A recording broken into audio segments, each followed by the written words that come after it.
नमस्कार दर्शकों, आज के हमारे इस विशेष कार्यक्रम में आप सभी का स्वागत है। आज इस कार्यक्रम में हम पशु कल्याण माह पर एक महत्वपूर्ण चर्चा करने जा रहे हैं। पशु हमारे जीवन और पर्यावरण का एक अहम हिस्सा है।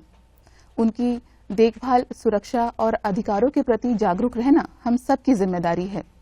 इसी विषय पर चर्चा करने के लिए आज हमारे साथ स्टूडियो में उपस्थित हैं पशुपालन एवं पशु चिकित्सा सेवाएं विभाग के निदेशक डॉक्टर के.ए. नवीन जी। के.ए. नवीन जी, आपका हमारे कार्यक्रम में बहुत बहुत स्वागत है जी। तो नवीन जी, सबसे पहले हमें बताइए कि पशु कल्याण माह का मुख्य उद्देश्य क्या है? पशु कल्याण माह पिछले साल से मनाना शुरू किया है जी। वैसे हमारे जो पशु कल्याण फोर्टनाइट होता था, ये 14 जनवरी से 30 जनवरी तक होता था जी। पिछले साल से हमारे जो भारत सरकार ने एक निर्णय लिया है कि देश भर में हम animal husbandry and animal welfare month मनाएंगे। ये जनवरी 14 से लेके 13 फरवरी तक मनाएंगे, लेकिन क्योंकि इसमें कम समय पड़ रहा था तो इसको बढ़ा के हम 14 मार्च तक करते हैं जी। इसका मेन उद्देश्य ये है कि हम इसमें जो है जागरूकता बढ़ाना, जो लाइफ स्टॉक के बारे में है, जो क्रूरता के बारे में जागरूकता बढ़ाना लोगों में भी बनाना है, और जो पशुपालक है इनको भी हम इसमें सिखाते हैं कि कैसा कैसे इसको रखना है, कैसा इसका पालन करना है, कौन सा ये मात्रा में क्या देना है, दवाई कब उसको वैक्सीन करना है, ये सारे बातों को हम उसको बताते हैं जी। और हमारे देश में पशु कल्याण से जुड़ी क्या प्रमुख चैलेंजेस आपको आते हैं? चैलेंजेस कई प्रकार के होते हैं। एक तो पशु, हम जब लाइफ स्टॉक की बात करते हैं तो हम ज्यादातर जो पशु पालते हैं जी। ये हम दूध या मांस या अंडों के लिए मुर्गी पालते हैं, और जैसे यहाँ पे नहीं है हम उसके और लेदर और वूल के लिए भी पालते हैं। तो ये सब इकोनॉमिक एक्टिविटी भी है और इससे मैन्योर भी हम उत्पाद करते हैं। तो ये बहुत हमारे लिए बहुत आवश्यक है, ये जो ग्राम से जुड़ा है जी। तो जो ग्रामीण क्षेत्र में तो काफी ज्यादा इसका महत्व रखता है। वैसे भी इसका जो है इकोनॉमिक ये रहता है, इम्पोर्टेंस रहता है। तो हमको जो चैलेंजेस है कि पशुपालक ठीक से पाले इसको, उनके पास में एनिमल हस्बेंड्री जो प्रैक्टिसेस है वो सही हो, ताकि उसको सही मात्रा में, उनको जो दाना देता है वो सही मात्रा में दे, जहाँ रख रखाव है उसको ठीक ठाक से रखे, उसको सही जैसा जो मिलना है हेल्थ के लिए, जो ट्रीटमेंट मिलना है समय पे, उनको वैक्सीनेशन करना है, जो डिवॉर्मिंग करना है, ये सब सही टाइम में कब मिलना है, क्या मिलना है, ये चीज जो हम हमारे लाइफ स्टॉक ओनर्स को, पशुपालक को इतना जागरूकता नहीं है। तो ये एक चैलेंज है। दूसरा चैलेंज ये है कि जो हम स्ट्रे का चैलेंजेस है, तो काफी लोग ऐसा है कि जिनके जो जैसे इसी में आता है, पशुपालन में ही आता है कि वो ठीक से नहीं पालते हैं। तो कुछ लोग जो अपने जानवर को रास्ते में छोड़ देते हैं, आवारा छोड़ देते हैं। तो आवारा पशु का एक बड़ा मुद्दा रहता है। और साथ ही साथ जो काम का नहीं होता है, जिससे कोई मतलब काम, दूध का जानवर जब दूध बंद कर देती है या किसी की जरूरत का नहीं होता है तो उसको बाहर वैसे ही आवारा छोड़ देते हैं। ये भी एक क्रूरता ही है, क्योंकि उसको फिर अपना दाना और इसमें रहने के लिए भी नहीं रहता है, खाने के लिए भी नहीं रहता है, और ये ज्यादातर रोड्स पे घूमते हैं तो फिर एक्सीडेंट्स का भी शिकार हो जाते हैं। तो ये एक है प्रॉब्लम। और साथ साथ में जो कुत्ते और बिल्ली है ये भी काफी आवारा हो जाते हैं, क्योंकि लोग इसे छोड़ देते हैं रास्ते पे और ये स्टे एनिमल बन जाता है। तो अभी इसमें काफी चैलेंजेस है कि इनको कैसा ये किया जाए, क्या इसको रास्ते में रहने दे या किसी को रेस्क्यू करके ही रखना। तो ये काफी आजकल सुप्रीम कोर्ट में लिया है, एक्शन लिया है, और हम उस पर काम कर रहे हैं कि उनको भी शेल्टर प्रोवाइड किया जाए। तो ये मेजर चैलेंजेस यही है। और दूसरा जैसा मैं कह रहा था, पशु पालन में भी बहुत सारे चैलेंजेस होते हैं कि उनको सही दाना मिलना, आहार मिलना चाहिए, वो मिल पाता है कि नहीं। ये सब एनिमल वेलफेयर में ही आता है। और सर, जो आपका डिपार्टमेंट, आपके विभाग की क्या जिम्मेदारियां हैं? एनिमल हस्बेंड्री डिपार्टमेंट का 2 जिम्मेदारी है। एक है एनिमल हस्बेंड्री और एक वेटनरी सर्विसेज। तो बेसिकली हमारा डिपार्टमेंट का उद्देश्य है कि मीट, मिल्क और एग्स, इसका जो है सफिशिएंट या में क्वांटिटी में प्रोडक्शन भी हो और सबको, लोगों को मिले। इसके लिए हम क्या करते हैं कि जो लाइफ स्टॉक ओनर्स है, जो पशुपालक है, उनको हम सही मात्रा, सही तरीका से पशुपालन के सारे ये बताते हैं, प्रैक्टिसेस बताते हैं कि जैसे गाय हो गया, मुर्गी है और सुअर और बकरी है, इसका सही कैसा पालना है ये हम बताते हैं कि जब पैदा होने से और जब प्रोडक्शन तक आता है उसको कैसा उसको हमें देखभाल करना चाहिए, कौन सी मात्रा में कब दवाई देना चाहिए, कीड़े की दवाई कब देना चाहिए, और उसको मतलब कितना पोषण का जो डाइट होता है कितना मिलना चाहिए ताकि उसका मतलब हेल्थ का मेंटेनेंस भी हो, और कैसे इसको मतलब सही तरीका से हमें रखना चाहिए। रख रखाव का भी होता है कि कौन सा घर होना चाहिए, कैसा घर का कैसा ये होना चाहिए, कितना पानी फ्रेश होना चाहिए, ये सारा जो है ये एनिमल हस्बेंड्री प्रैक्टिसेस में आता है। इसके लिए हम इनको ट्रेनिंग भी देते हैं। हमारे पास में अलग अलग जगह पे एनिमल हस्बेंड्री के फार्म्स है, डिपार्टमेंट फार्म्स है, जहाँ पे हम वैसे एक्सपोजर विजिट भी करवाते हैं और 1 मंथ का ट्रेनिंग भी देते हैं। कोई अगर चाहे तो ये नया फार्म खोलना है तो उनको भी ट्रेनिंग देते हैं। तो ये हो गया उनको स्किल डेवलपमेंट का जो हम करते हैं कि उनको स्किल डेवलपमेंट और ट्रेनिंग देते हैं जी। दूसरा इसी के साथ हम करते हैं कि जो जानवर ये पालना चाहते हैं तो उसके क्वालिटी अच्छा हो, तो हम जो है अपग्रेडेड जानवर देते हैं या उनके जानवर को अपग्रेडेशन करते हैं। अच्छा। जैसे कि हम गाय के जो दूध देने की क्षमता है यहाँ पे बहुत कम है, क्योंकि ये तो लोकल गाय जो है ये साइंटिफिकली ब्रीडिंग नहीं करवाते हैं, तो इसका जो है क्षमता कम रहता है। तो इसको हम जो है अपग्रेडेशन करते हैं, तो क्रॉस ब्रीडिंग करके अपग्रेडेशन करते हैं। उसका अलग अलग तरीका भी होता है, जैसे कि हम AI आर्टिफिशियल इंसेमिनेशन करते हैं यूजिंग सीमेन सॉ। तो जैसा मैं अभी कह रहा था कि स्ट्रे एनिमल्स का यहाँ में बड़ा पॉपुलेशन है, तो जैसे गाय पालने वाले हैं, तो गाय तो जिस मतलब अगर फीमेल होगा तो ही उससे दूध निकलेगा, तो लोग बुल्स को छोड़ देते हैं। हाँ। रास्ते में छोड़ देते हैं क्योंकि वो कुछ अपना काम कर नहीं रहता है। तो ये जो बुल्स ये फिर बन जाता है, स्ट्रे बन जाता है। तो ये बहुत बड़ा चुनौती, जब पूछ रहे थे चुनौती के बारे में, ये जो स्ट्रे बुल से भी ज्यादा जो है चुनौती होता है। तो हमने पिछला साल अंडमान में सेक्स सॉर्टेड सीमेन का भी इंट्रोड्यूस किया है। सेक्स सॉर्टेड सीमेन का ये है कि आप जब इसे आर्टिफिशियल इंसेमिनेशन करते हैं तो चांसेस रहता है 90% चांसेस रहता है कि इससे जो है लड़की भी बच्चा ही हो। अच्छा। तो इससे क्या होगा कि हमारा जो है लड़का पैदा होना, जो बैल बच्चा पैदा होना है, वो उसका चांसेस कम हो जाता है, ताकि इससे फार्मर को भी अच्छा लगता है कि उसके पास में लड़की बच्चा पैदा हुआ है, बच्चे पैदा हुआ है, और साथ साथ में स्ट्रे एनिमल का भी हम ये एड्रेस करते हैं इसका प्रॉब्लम। जी। पशु क्रूरता जो है उसको रोकने के लिए क्या कानून लागू किए गए हैं? पशु क्रूरता के लिए एक कानून 1960 में बना था, prevention of cruelty to animals act, PCA act बोलते हैं। इस prevention of cruelty to act के अंदर बहुत सारा रूल्स होता है, जैसे ट्रांसपोर्टेशन के एक रूल्स होता है, स्लॉटर के लिए अलग रूल होता है, हर चीज के लिए अलग अलग रूल होता है। तो इसमें हमारा ये है कि इवन लोग कहेंगे कि आप तो खाने के लिए ये काटते हैं, ऐसा नहीं है, क्योंकि ये तो फूड एनिमल्स है। तो इसका लेकिन एक तरीका होता है कि उसको कैसा पालें, उसको कितना मात्रा में खाना दे, पानी दे, और जब उसको ट्रांसपोर्ट करते हैं, जैसा एक जगह से दूसरी जगह लेके जाते हैं, तो उसको एक तरीका होता है ले जाने का। आप अक्सर देखते होंगे कि लोग उसको लटका के, जैसे मुर्गी है उल्टा लटका के ले जाते हैं, या गाय को गर्मी में पैदल लेके जा रहे हैं, या एक गाड़ी में बहुत ज्यादा एनिमल्स को आप बकरी या इसको बस में भी कभी कभी तो ऊपर में रख के चले जाते हैं। ये सब जो था, ये सब जो है ये इस पे आती है, क्रूरता में आती है। अच्छा। तो इसके लिए कानून बना हुआ है कि इसको रोकने के लिए कानून बना हुआ है, और इसके रूल्स भी है।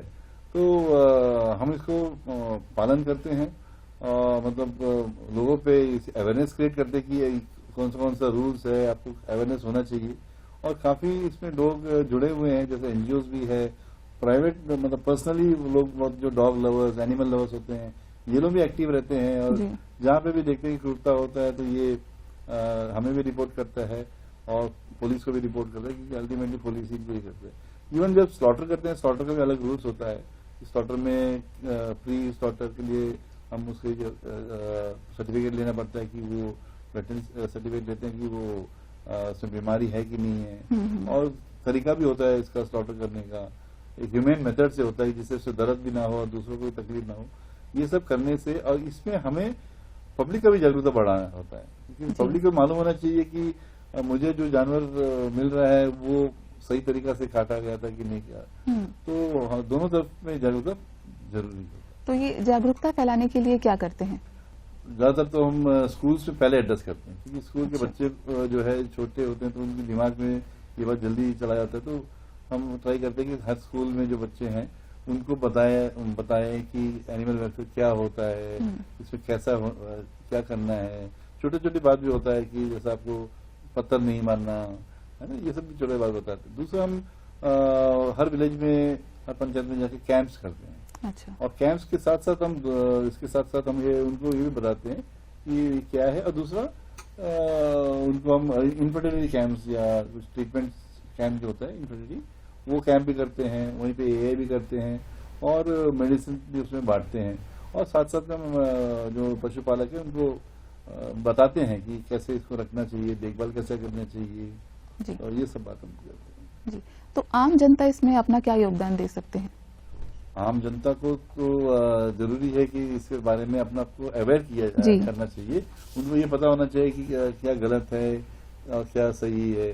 तो हर इसमें वो हमें हेल्प कर सकते हैं। जैसे जो ये एनिमल वेलफेयर का जो पार्ट आता है, ये म्यूनसिपैलिटी में जो म्यूनसिपल कॉर्पोरेशन है या काउंसिल है, और रूरल एरियाज में पंचायत का दायित्व आता है। तो इनको हर जगह पे ये रूल्स को फॉलो करना चाहिए। और जैसा भी रूल्स आया हुआ है कि हमें डॉग्स के लिए और स्ट्रे एनिमल्स के लिए, जो आवारा पशु है, इसके लिए हमें शेल्टर बनाना चाहिए। तो ये शेल्टर यहाँ पे अभी मौजूद नहीं है, तो हमें इसको बनाना पड़ेगा। और इस पे भी काफी काम होने वाला है पंचायत में, जहाँ पे ज्यादातर ये पाया जाता है। वैसा वो पहले हम ऑलरेडी जो अवेलेबल है, ये कैटल पाउंड है। तो जो आवारा पशु होता है, पंचायत उसको पकड़ते हैं, जाके कैटल पाउंड में रखते हैं। उसका रूल्स भी होता है कि कितना दिन रखेंगे, तो कोई क्लेम करके ले जाएगा अपना। और मैं आपको ये बता दूं कि आजकल डिपार्टमेंट जो है, इवन गवर्नमेंट ऑफ इंडिया का रूल्स है कि जितना भी पशु है, इसको एक आईडी लगेगा, यूनिक आईडी लगेगा। तो हम इसके कान में ईयर टैगिंग करते हैं, ईयर टैग्स लगाते हैं, और उसका जो यूनिक ये नंबर होता है, ये यूनिक नंबर जो है हम पूरा डिजिटलाइज्ड मेथड से पता चल जाता है एक बार जब उसको रजिस्ट्रेशन कर लेते हैं कि किसका जानवर है जी। और ये भी इनका रिकॉर्ड में रहता है कि किसका जानवर है, इसे कब दवाई दिया था, इसे कब डिवॉर्मिंग किया था, इसका एआई कब हुआ, इसका बच्चा कब हुआ। तो ये सब इन्फॉर्मेशन अभी उसमें मिल जाएगा। ये नेशनल डिजिटल लाइवस्टॉक मिशन के तहत हम एक ऐप है, वो भारत पशुधन पोर्टल, इसमें हम इसको ये करते हैं। तो अभी 1 अप्रैल से ये जरूरी हो जाएगा कि सबका जो एनिमल्स है ये इसमें रजिस्टर हो जाए। अच्छा। इसी प्रकार हम म्युनिसिपल कॉर्पोरेशन है और पंचायत है, इनको भी बता दिया गया है कि इनके भी जो स्ट्रे एनिमल्स या जो मिलते हैं, इनके पास में जो स्ट्रे एनिमल्स है जो अपने गौशाला में रखा हुआ है, इसको भी हमको इसमें ऑन बोर्ड करना पड़ेगा, ताकि उसको हमें पता चल जाएगा कि ये जानवर कहाँ पे है, कैसा है। तो ये हम कर रहे हैं जी। और जो पशुओं का जो टीकाकरण अभियान है, यानी कि वैक्सीनेशन, उसके बारे में कुछ बताइए हमें। हमारे यहाँ पशु ये है, यहाँ पे जो लाइव स्टॉक है, तो हमारे यहाँ पे हम बहुत लकी है कि अंडमान निकोबार में कोई ऐसा रोग नहीं है जो कि कंटेजियस या इन्फेक्शियस है, जिससे कि काफी मतलब जल्दी फैल जाता है और मृत्यु का दर ज्यादा रहता है। तो ये ऐसा कोई बीमारी यहाँ पे नहीं है, लेकिन कहीं से ये आ जाती है।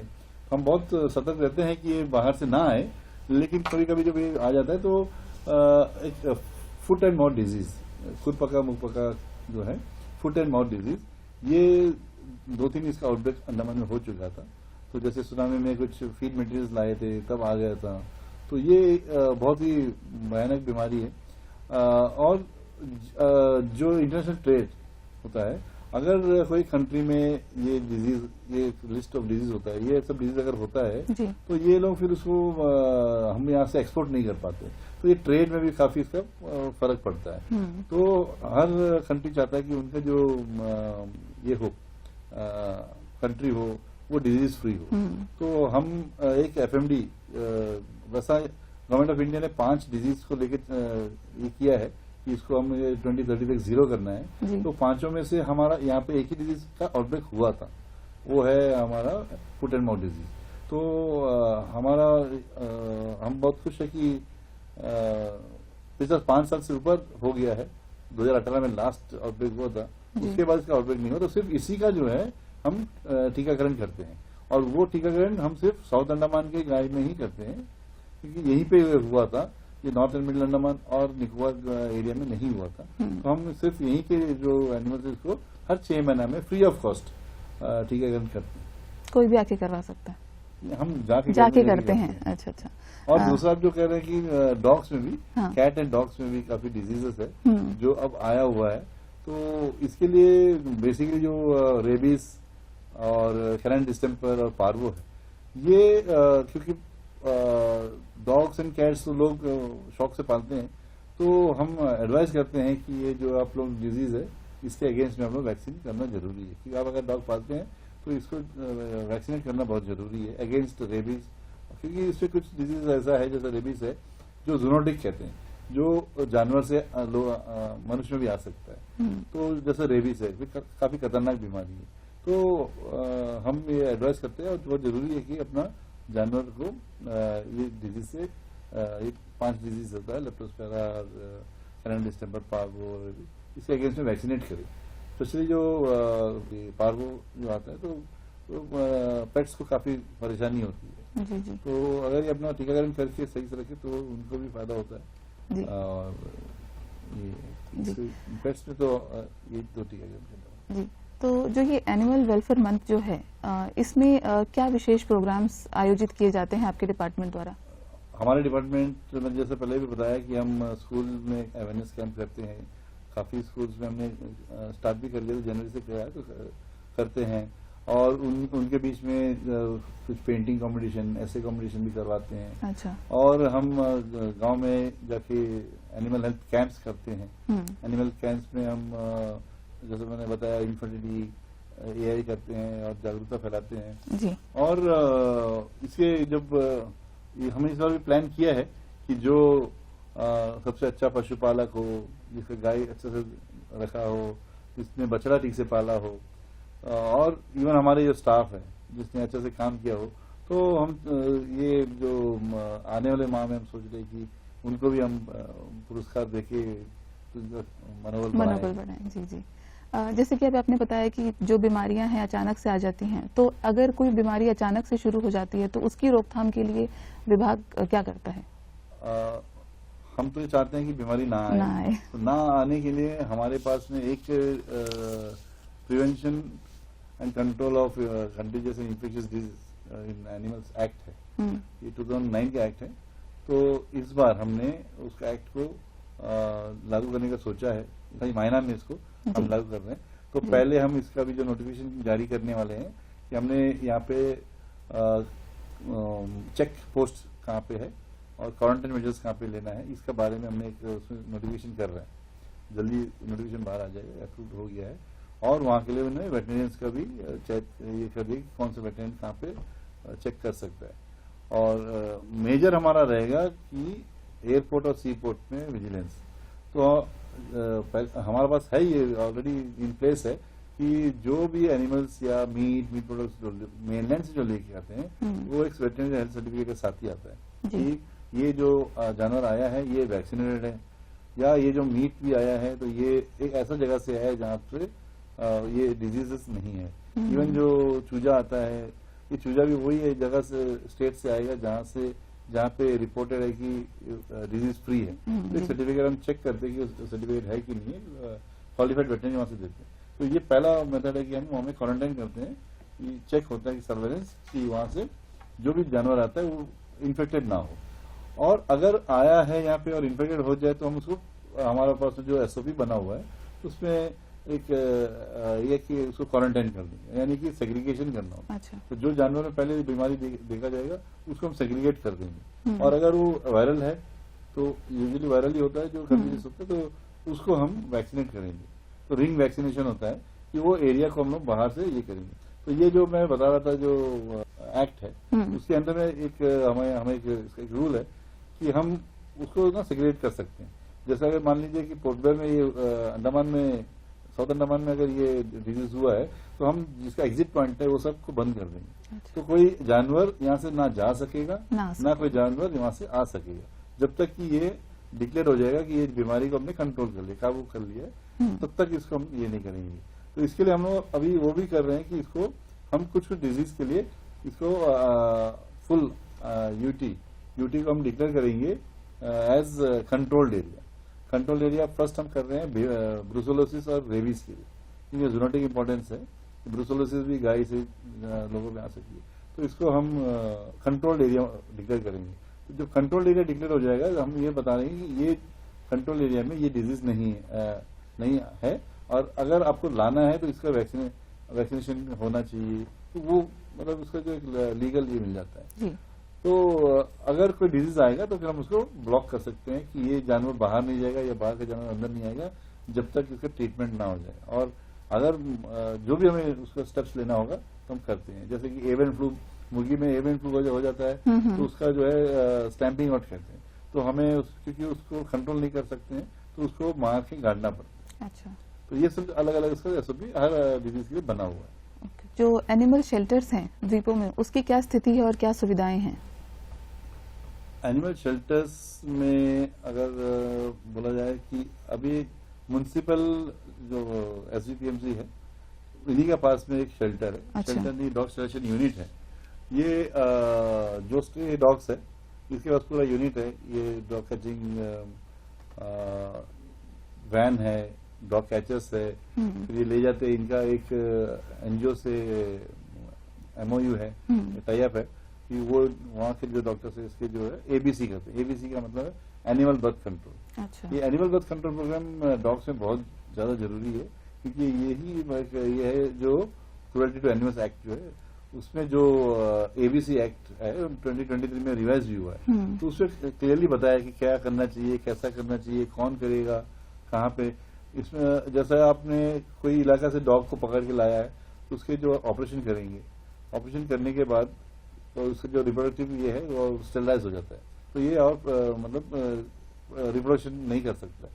लेकिन वो डॉग को वापस आपको वही जगह पे छोड़ना चाहिए जहां से आप पकड़ के लाए हैं। और कुछ रूल्स ऐसा भी है कि अभी रोड में आपको नहीं खिलाना चाहिए। आप देखते हैं रोड में बहुत लोग देखते हैं कि डॉग से तो खिला देते हैं, तो इसका भी ये आया कि उसको एक डेजिग्नेटेड फीडिंग स्पॉट होता है। तो डेजिग्नेटेड फीडिंग स्पॉट पे ही आपको जो है खिलाना चाहिए, क्योंकि अगर आप हर जगह खिलाते रहेंगे, ज्यादा डॉग्स जो स्ट्रे डॉग्स है वो वहीं पे इकट्ठा होता है जहाँ पे गार्बेज फेंकते हैं, जहाँ पे हम कुछ खाने को देते हैं, वो खाने के लिए वहां पे जाता है। फिर अगर तादाद बढ़ जाता है फिर वो लड़ने लगते हैं, और उसको जब भूखा रहता है तो चलते हैं रात को या तो वो खाटने दौड़ता है। तो ये जो परेशानी होती है, फिर जो मैन डॉग कॉन्फ्लिक्ट बोलते हैं, ये इसी से पैदा होता है। तो अगर एक डेजिग्नेटेड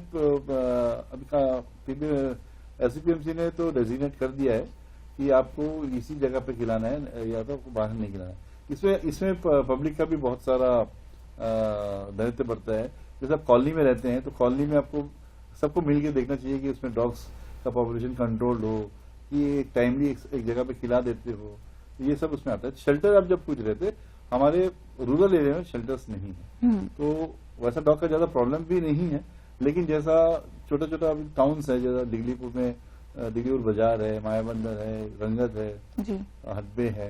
हडबे में आप जाएंगे तो जानवर आपको देखेगा कि सब रोड में बैठे हैं। और शहीद द्वीप, स्वराज द्वीप जैसा टूरिस्ट एरिया, यहाँ पे क्योंकि टूरिस्ट का तादाद ज्यादा आता है तो वो लोग भी खाने को दे देते हैं। तो भाई आवारा कुत्ता नहीं, जो जिसके घर में भी कुत्ता है वो भी वहाँ पे भीड़ इकट्ठा करते हैं और हाँ फिर लड़ेंगे, और ये एक इमेज खराब करता है कि टूरिस्ट स्पॉट का। तो यहाँ पे अभी हमको टेकअप करना है, मतलब पंचायत को टेकअप करना है, रूरल डेवलपमेंट का जो डिपार्टमेंट उसको टेकअप करना है कि परमानेंट शेल्टर्स बनाए। और ये परमानेंट शेल्टर्स उसके लिए होगा जो इंस्टीट्यूशंस के डॉग्स पेट स्ट्रे है, क्योंकि आप बाकी जहाँ पे नॉर्मली जो डॉग्स है उनको आप मतलब रिलोकेट नहीं कर सकते हैं, क्योंकि उनको अपना एरिया में ही रहना है। और वैसा और एक थ्योरी है कि अब एक जगह का सारा डॉग्स को बाहर वहां से शिफ्ट कर देंगे तो बाहर के इलाका का डॉग्स वहां पे आ जाएगा, तो वो साइकिल चलता रहेगा। तो हमें एनिमल बर्थ कंट्रोल प्रोग्राम से ही इसको सॉल्व करना जी, वो करने के बाद में उनको उसी जगह पे लाकर छोड़ना होते हैं। लेकिन जो फेरोशियस डॉग्स होता है और जो इंस्टीट्यूशनल डॉग्स, यानी कि आपके स्टेडियम्स में है, स्कूल्स में है, जैसे हॉस्पिटल्स में है, और बस स्टैंड, पोर्ट, सी पोर्ट, इसके अगर अंदर डॉग्स है, क्योंकि वहाँ पे आम जनता आना जाना लगा रहता है, तो किसी को भी काट सकता है, तो उनका भी सेफ्टी जरूरी है। तो इस जगह से जो है इनको शिफ्ट करके एक जो animal welfare board of India है उसके जो गाइडलाइंस है, एसओपी है, उसके जो गाइडलाइंस के तहत इसको एक शेल्टर में रखना चाहिए, और उसका रिपोर्ट भी हमें सबमिट करना होता है कि कैसा रखा है।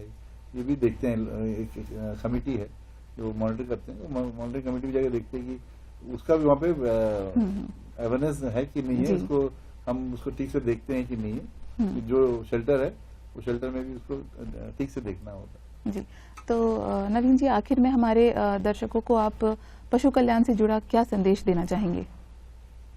मैं यही कहूँगा कि क्योंकि हमारे जो पशु और जो जानवर है ये बोल तो नहीं पाता है, लेकिन ये हमारे साथी है, तो हमें इसके जो वेलफेयर है इसके ध्यान हमें देना चाहिए, और सही से इसको देखभाल करना चाहिए, सही में समय पर इसका टीकाकरण करना चाहिए ताकि इसको बीमारी ना आए, समय पे इसको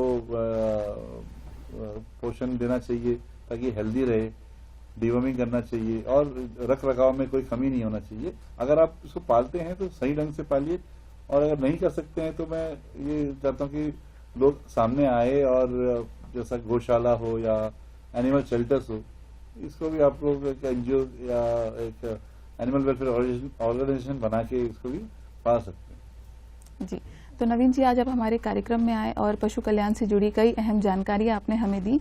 उम्मीद करते हैं कि हमारे दर्शक भी इनकी बातें सुनकर पशुओं के प्रति थोड़ा संवेदनशील होंगे और अपना योगदान देंगे उनकी सुरक्षा में। तो नवीन जी, आपका हमारे कार्यक्रम में आने के लिए बहुत बहुत धन्यवाद। हम अपनी पूरी दूरदर्शन की टीम की ओर से आपको धन्यवाद देना चाहेंगे। आज के इस विशेष कार्यक्रम में बस इतना ही। अब आपसे मुलाकात होगी अगली कड़ी में। तब तक के लिए दीजिए इजाजत। नमस्कार।